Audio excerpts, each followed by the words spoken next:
Care fund में कितना पैसा है, इसको कहां पर खर्च किया जा रहा है, कितना खर्च किया जा चुका है और पीएम केयर फंड को कितना चंदा मिला है, ये सब का ब्यौरा, इन सब की रिपोर्ट अब सामने आ गई है।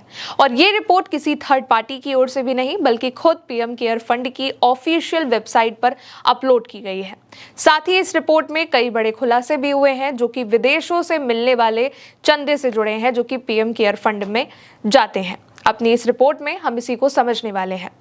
दोस्तों, इस रिपोर्ट के मुताबिक पीएम केयर्स फंड का कुल कोष जो है वो वित्त वर्ष 2024 से 2025 में बढ़कर के 8,452.07 करोड़ रुपए हो गया है, जो कि पिछले वित्त वर्ष के मुकाबले जो था वो था 7,173.03 करोड़ रुपए, यानी कि करीब 17% तक ये ज्यादा बढ़ गया है। और इस कोष में से खर्च केवल 16.47 करोड़ रुपए का ही किया गया है। साथ ही पीएम केयर्स फंड में घरेलू दान 30% तक घट गया है और विदेशों से मिलने वाला दान 18% तक घट चुका है, यानी कि चंदा घटा है पर पीएम केयर फंड का पैसा बढ़ा है और इसका इस्तेमाल कम हुआ है। प्रधानमंत्री नागरिक सहायता एवं आयात स्थिति राहत कोष यानी कि पीएम केयर्स फंड प्रधानमंत्री नरेंद्र मोदी ने साल 2020 में कोविड महामारी फैलने के बाद पीएम केयर फंड को ये बनाया था। खुद प्रधानमंत्री नरेंद्र मोदी ही इस फंड के अध्यक्ष होते हैं। इस फंड में पूरी राशि दान के तौर पर आती है और इसको सरकार के बजट से कोई भी पैसा नहीं मिलता है। इसका जो इस्तेमाल है वो इमरजेंसी केयर बढ़ाने के लिए किया जाता है और ये आरटीआई के दायरे में भी नहीं आता है। कोई भी व्यक्ति आरटीआई लगा करके ये नहीं पूछ सकता है कि कुल कितना पैसा जमा हुआ, किन किन लोगों, कंपनी, पीएसयू ने कितना दान दिया। कुछ दिनों पहले अभिजीत दीपके ने भी पीएम केयर फंड को लेकर के एक सवाल किया था कि पीएम केयर फंड में फंडिंग कहां से आ रही है, कितना खर्च हो रहा है, इसका पूरा ब्यौरा दिया जाए। ये सवाल उन्होंने तब किया था जब अमेरिका में उनकी पढ़ाई के खर्च पर सवाल उठाए गए थे। इसके अलावा अभिजीत दीपके ने पीएम केयर फंड के पैसे को स्कूल और गरीब बच्चों की शिक्षा पर खर्च करने की भी एक बात कही है, एक सुझाव रखा है। खैर, अब जेनजी के आगे सरकार पस्त है, तभी देर से ही सही लेकिन जवाब देने पड़ रहे हैं। इसलिए पीएम केयर फंड की नई रिपोर्ट आई है। इस रिपोर्ट में और क्या है अब वो भी समझते हैं। जैसा कि मैंने आपको शुरू में ही बता दिया कि अभी पीएम केयर फंड के पास जो पैसा है 2025 तक की रिपोर्ट के मुताबिक वो है 8,452.07 करोड़ रुपए, जो एक साल पहले 7,173.03 करोड़ रुपए था। अब कितना चंदा दिया गया है इस पर बढ़ते हैं। 2020 से 2021 तक पीएम केयर फंड में जो चंदा आया है घरेलू दान वो है 7,184 करोड़ रुपए। 2021 से 2022 के वित्त वर्ष में जो चंदा आया वो है 1,896 करोड़ रुपए।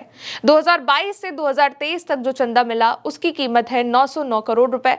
2023 से 2024 तक जो चंदा मिला उसकी कीमत है 681.8 करोड़ रुपए।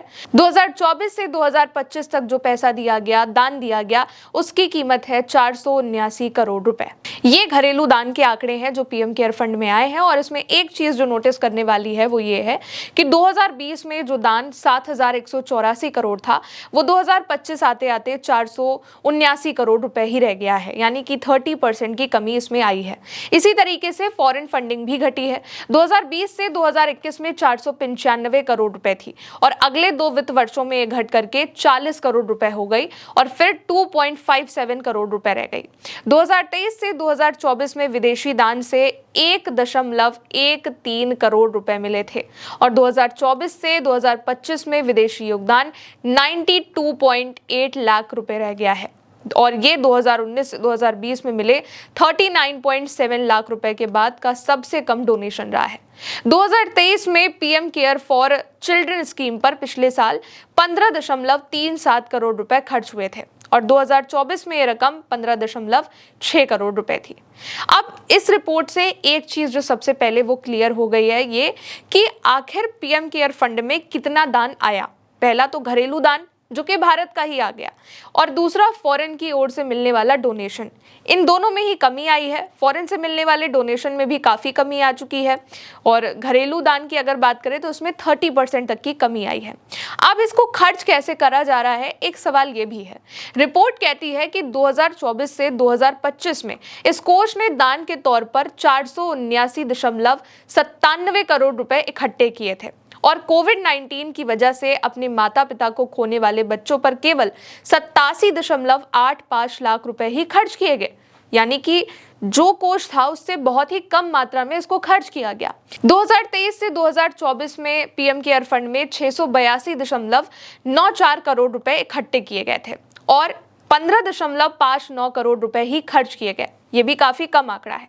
2021 से 2022 में प्रेशर स्विंग ऑक्सीजन प्लांट पर 1703 करोड़ रुपए खर्च किए गए। वेंटिलेटर पर 835 करोड़ रुपए खर्च हुए। 2021 से 2022 में फंड का कुल खर्च करीब 1938 करोड़ रुपए था। पवन खेड़ा ने इसको लेकर के सवाल भी किया है, एक्स पर पोस्ट भी किया है कि पीएम केयर फंड में उपलब्ध 8,452 करोड़ रुपए में से केवल 0.01% का ही उपयोग हुआ है, जबकि प्राकृतिक आपदाओं से देश भर के समुदाय तबाह हो रहे हैं और हजारों लोगों को राहत और पुनर्वास की आवश्यकता है। 8,452 करोड़ रुपए बेकार पड़े हैं जबकि लोग पीड़ित हैं। क्या प्रधानमंत्री को परवाह है? बिल्कुल नहीं। और भी कई लोगों ने इसको लेकर के सवाल किया है। खैर, ये सवाल लाजमी है, इसलिए भी क्योंकि 2020 से अब तक कई आपदाएं आ चुकी हैं। कोरोना के अलावा बाढ़ जो हर साल आती है, असम, केरल, उत्तर भारत, बिहार, वायनाड, और वहां पर हर साल लोगों को जो है काफी दिक्कतें होती हैं। उनका सब कुछ खत्म हो जाता है, सब कुछ उजड़ जाता है, उनके घर तक की उजड़ जाते हैं। इसके अलावा भूस्खलन, साइक्लोन्स और ये तमाम चीजें भी हैं। और अगर देखा जाए तो पीएम केयर फंड्स मुख्य रूप से कोविड-19 से जुड़ी राहत पर ही इस्तेमाल किया गया है, यानी कोविड पे ही इसका ज्यादा इस्तेमाल किया गया, जबकि इसको बनाया गया आपदा के लिए था। खैर, एक आखिरी पॉइंट पर मैं इस स्टोरी को खत्म करूंगी कि अगर पैसा अब दान में कम मिल रहा है, यानी कि पीएम केयर फंड में जो दान पहले आ रहा था उससे 30% तक कम आ गया है, घरेलू दान 18% तक कम हो चुका है, विदेशी दान, तो फिर कोष की रकम कैसे बढ़ रही है? 2024 से 2025 की शुरुआत में पीएम केयर फंड में कुल 7,173.03 करोड़ रुपए थे। इसमें करीब 531.47 करोड़ रुपए बचत बैंक खातों में और 6,641.57 करोड़ रुपए फिक्स्ड डिपॉजिट में डाल दिए गए।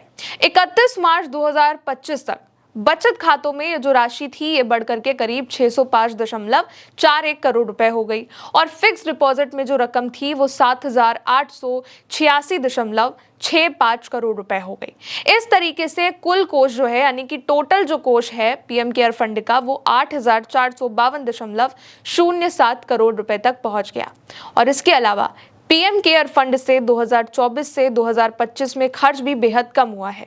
कांग्रेस इसको एक स्कैम भी कहती है और भी कई लोग इसको लेकर के सवाल करते हैं, क्योंकि पीएम केयर फंड आरटीआई के दायरे में भी नहीं आता है। पीएम केयर फंड्स को सरकारी फंड नहीं माना जाता है। हालांकि इस फंड और आरटीआई के दायरे पर सुप्रीम कोर्ट में मामला भी चल रहा है। बहरहाल, मेरे साथ इस रिपोर्ट में इतना ही। आप इस पर क्या सोचते हैं? कमेंट में अपनी राय जरूर बताइएगा। मेरे साथ इतना ही। नमस्ते।